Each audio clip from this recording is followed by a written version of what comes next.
Little Fur Family. Story by Margaret Wise Brown. Pictures by Garth Williams.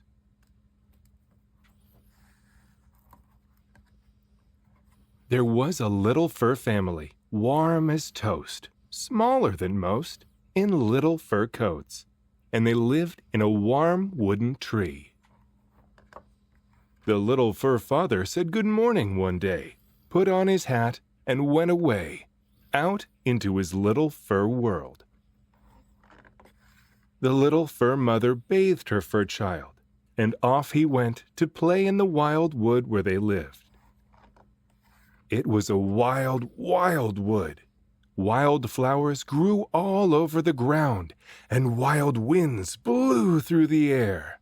Wild nuts fell from the wild nut trees, and wild grass tickled the fur child's nose, tickled his nose, and made him sneeze.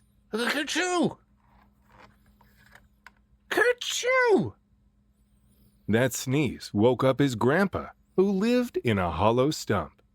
And Grandpa came walking, thump, thump, thump, and walked out of his hollow stump and said, "Bless you, my little fur grandson. Every time you sneeze, ka-choo!" Bless you, said the little fur child. "Thank you," said his grandpa. Then old Grandpa went thump, thump, thump, and walked back into his hollow stump. And the fur child went on through the dark and sunny woods, till he came to a little river full of fish.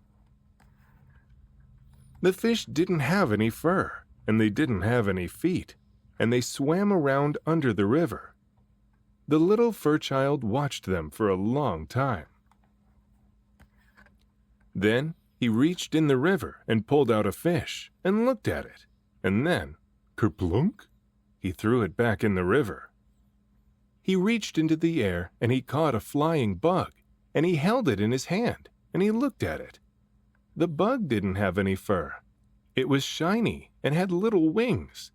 Then, swoop, he threw it back in the air. Then he caught a little tiny, tiny fur animal, the littlest fur animal in the world. It had warm, silky fur and even a little fur nose.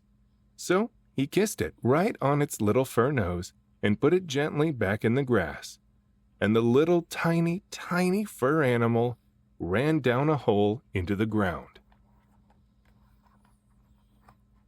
The sun went down beyond the river, the sky grew wild and red, and the little fur child turned around and ran for home. And just as the darkness got very dark, he bumped into his big fur mother, and she took her little fur child home in her arms and gave him his supper. And there was his father, who put him to bed, and they tucked him in bed all soft and all warm. And they held his paw, and they sang him a song. "Sleep, sleep, our little fur child, out of the windiness, out of the wild. Sleep warm in your fur all night long. In your little fur family, this is a song." The end.